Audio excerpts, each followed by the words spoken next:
అందరికీ స్వాగతం. ఈరోజు మన చర్చ చాలా ఆసక్తికరంగా ఉండబోతోంది. కంపెనీలు కేవలం పెద్ద పెద్ద మాటలు చెప్పడమే కాదు, ఆ మాటల్ని నిజం చేస్తూ దీర్ఘకాలంలో మంచి ప్రభావాన్ని ఎలా చూపించగలవు, అసలు ఆ ప్రభావాన్ని మనం ఎలా కొలవగలం అనే దాని గురించే మాట్లాడుకుందాం. ఇక్కడే ఒక ముఖ్యమైన ప్రశ్న మన ముందుకొస్తుంది. ఈ ఈఎస్జీ లక్ష్యాలు అవి కేవలం కాగితాల మీద వాగ్దానాలు మాత్రమేనా, లేక వాటి వెనుక ఒక పక్కా ప్రణాళిక ఉందా? ఎందుకంటే నిజమైన మార్పును కొలవడం అంత తేలికైన విషయం కాదు కదా. ఈ సవాలును ఎలా ఎదుర్కోవాలో ఇప్పుడు చూద్దాం. సరే, మొదటిగా మనం సమాధానం తెలుసుకోవాల్సిన ప్రశ్న, అసలు ఈ ప్రభావాన్ని కొలవడం ఎందుకు ఇంత ముఖ్యం? దీన్ని సింపుల్గా అర్థం చేసుకోవాలంటే ఒక చిన్న ఉదాహరణ తీసుకుందాం. మన పర్సనల్ ఫిట్నెస్ గోల్ లాంటిదే ఇది. మనం ఎందుకు వ్యాయామం చేస్తున్నామో ఒక కారణం ఉండాలి. అలాగే మన ప్రోగ్రెస్ ఎలా ఉందో ట్రాక్ చేసుకోవడానికి ఒక పద్ధతి కూడా ఉండాలి. అప్పుడే కదా విజయం సాధించగలం. అదే లాజిక్ ఇక్కడ కూడా వర్తిస్తుంది. వ్యాపారంలో ఈ కొలతెందుకంటే, 1 మనం ఎంత సస్టైనబుల్గా ఉన్నామో మనకు తెలుస్తుంది. 2 మన స్టేక్ హోల్డర్స్కి, అంటే మన కంపెనీతో సంబంధం ఉన్నవాళ్లకి మనం జవాబుదారీగా ఉంటాం. అలాగే మన పనితీరు ఎలా ఉందో బెంచ్ మార్క్ చేసుకోవచ్చు. అంటే గ్లోబల్ స్టాండర్డ్స్ అయిన GRI, SASB లాంటి వాటితో పోల్చుకుని మనం ఎక్కడున్నామో తెలుసుకోవచ్చు.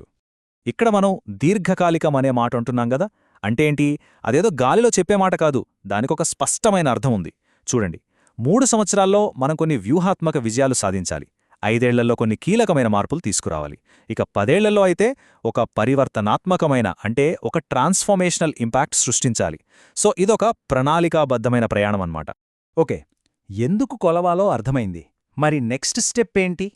అసలు మనం ఏమి కొలవాలి? విజయమంటే ఏంటి? అది మనకు ఎలా కనిపిస్తుంది? దీనికంతటికీ సమాధానం స్పష్టమైన కీలక పనితీరు సూచికలు లేదా KPIs దగ్గర మొదలవుతుంది. మళ్ళీ మన ఫిట్నెస్ అనాలజీనే తీసుకుందాం. మనము ఎన్ని కిలోమీటర్లు పరిగెత్తాం, ఎన్ని క్యాలరీలు బర్న్ చేశాం, ఇలాంటి స్పెసిఫిక్ నంబర్స్ ఉంటాయి కదా, అవే KPIs. అవి లేకుండా మన ప్రోగ్రెస్ మనకు తెలీదు. సింపుల్గా చెప్పాలంటే KPI అంటే ఒక పెద్ద లక్ష్యాన్ని కొలవగలిగే ఒక చిన్న సంఖ్యగా మార్చడం. దీనివల్ల మనం మన టార్గెట్కి ఎంత దగ్గరగా ఉన్నామో లేదా ఎంత దూరంగా ఉన్నామో క్లియర్గా తెలిసిపోతుంది. ఉదాహరణకి పర్యావరణం విషయంలో ఒక KPI చూద్దాం. ఒక కంపెనీ తన మొత్తం ఎనర్జీ వాడకంలో 40% పునరుత్పాదక ఇంధనం, అంటే రెన్యూబుల్ ఎనర్జీ నుంచి రావాలని లక్ష్యంగా పెట్టుకుందామనుకుందాం. ఇక్కడ ఈ 40% అనేదే ఒక KPI. ఇది కేవలం నంబర్ కాదు, క్లీన్ ఎనర్జీ పట్ల ఆ కంపెనీ కమిట్మెంట్కి నిదర్శనం. ఇక గవర్నెన్స్, అంటే పరిపాలన విషయానికి వస్తే ఇక్కడ ఒక KPI చూడండి, బోర్డ్ డైవర్సిటీ.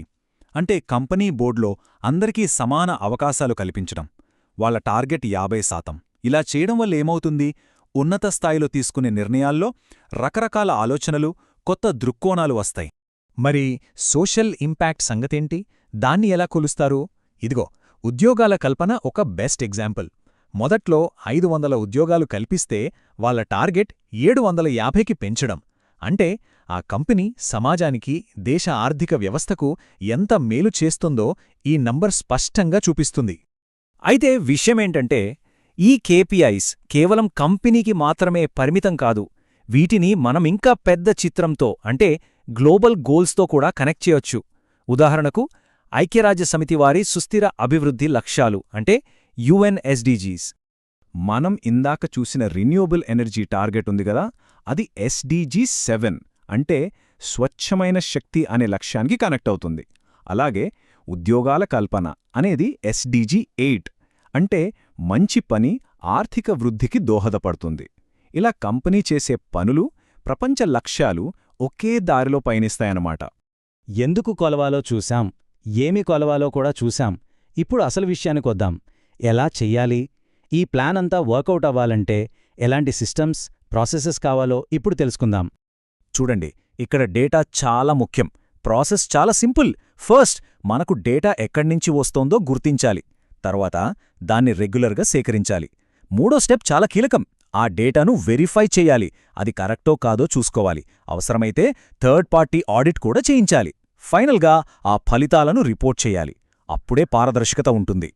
అయితే ఇదంతా జరగాలంటే దీని వెనుక ఒక బలమైన సిస్టమ్ ఉండాలి. అదే స్ట్రాంగ్ గవర్నెన్స్. ఒక డెడికేటెడ్ ఈఎస్జీ కమిటీ లాంటిదుండి వాళ్లు ఈ మొత్తం ప్రాసెస్ని పర్యవేక్షిస్తూ జవాబుదారీతనంతో ముందుకు నడిపించాలి. అదే దీనికి వెన్నెముక. సరే, ఇంటర్నల్ ప్రాసెసెస్ గురించి చాలా మాట్లాడుకున్నాం. ఇప్పుడు ఫోకస్ కొంచెం షిఫ్ట్ చేద్దాం. ఈ చర్యల వల్ల అసలు ఎవరికి మేలు జరుగుతుంది? దీని ప్రభావం ఎవరిమీద ఉంటుంది? ప్రభావమనేది ఒకరి మీద మాత్రమే కాదు, చాలామంది మీద ఉంటుంది. వాళ్లనే మనం స్టేక్ హోల్డర్స్ అంటాం. వాళ్ళెవరంటే కంపెనీలో పనిచేసే ఉద్యోగులు, మన ప్రొడక్ట్స్ వాడే కస్టమర్లు, మనం పనిచేసే సమాజం, మన కంపెనీలో పెట్టుబడి పెట్టిన ఇన్వెస్టర్లు, చివరగా ప్రభుత్వ నియంత్రకులు. వీళ్ళందరి మీద ప్రభావముంటుంది. ఈ డేటా, ఈ నంబర్స్ వెనక మనుషులుంటారు. వాళ్ల అనుభవాలుంటాయి. ఉదాహరణకు ఒక ఉద్యోగి ఏమనుకుంటాడో చూడండి. నాకు మంచి జీతంతో పాటు కెరీర్లో ఎదగడానికి అవకాశాలు కావాలి. అప్పుడే కదా ఇది పనిచేయడానికి ఒక మంచి చోటవుతుంది. చూశారా? ఇంపాక్ట్ అంటే ఇదే. ఇది ప్రజల జీవితాలను తాకే విషయం. ఇప్పటిదాకా మనం చూసిన ఈ ముక్కలన్నింటినీ ఇప్పుడు కలుపుదాం. ఎందుకు, ఏమిటి, ఎలా, ఎవరు, వీటన్నింటినీ కలిపితే చివరికి మనకు దక్కేదేంటి? అదే దీర్ఘకాలిక విలువను సృష్టించటం.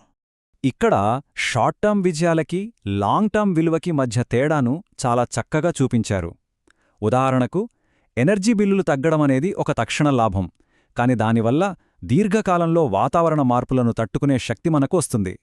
ఒక ప్రెస్ రిలీజ్ ఇవ్వడం తాత్కాలికమే, కాని దానివల్ల బలమైన బ్రాండ్ పలుకుబడి శాశ్వతంగా నిలుస్తుంది. అలాగే కేవలం రూల్స్ పాటించడం వేరు, దానివల్ల పెట్టుబడిదారుల నమ్మకాన్ని గెలుచుకోవడం వేరు. అదే అసలైన విలువ.